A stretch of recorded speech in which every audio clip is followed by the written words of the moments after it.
شجاعت میں municipal committee میں قائم کرونا ویکسین سینٹر پر سہولیات کا فقدان، کئی گھنٹوں کی غیر اعلانیہ لوڈ شیڈنگ سے ویکسین خراب ہونے کا بھی خدشہ۔ شجاعت سے عتیق الرحمان کھوکھر کی رپورٹ دیکھیے۔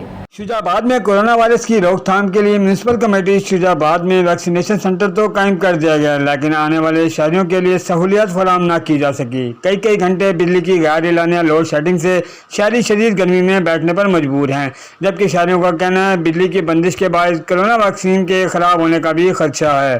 دوسری جانب نجی اسکول اینڈ کالجز بھی اساتذہ کے لیے کورونا ویکسین لازم قرار دے دی، جہاں پر مرد اور خواتین کو کافی مشکلات کا سامنا ہے۔ مسائل کا سامنا ہے، یہاں لائٹ نہیں ہے، اس کے علاوہ لنک ڈاؤن جا رہا ہے۔ کل میں ایک پرائیویٹ اسکول سے آیا ہوں، تو پرائیویٹ اسکول کو کل انہوں نے لاسٹ ڈیٹ دی ہے، جو ڈیڈ لائن ہے، کل تک اگر ہم نے نہ کرائی تو ہماری پیمنٹ روک لی جائے گی۔ یہاں یہ حال ہے کہ گرمی شدید ہے، ٹیچرز بیٹھے ہوئے ہیں اور یہاں کوڈ آ رہے ہیں، میسج سینڈ کرتے ہیں تو ہمارے پاس کوڈ واپس نہیں آتا۔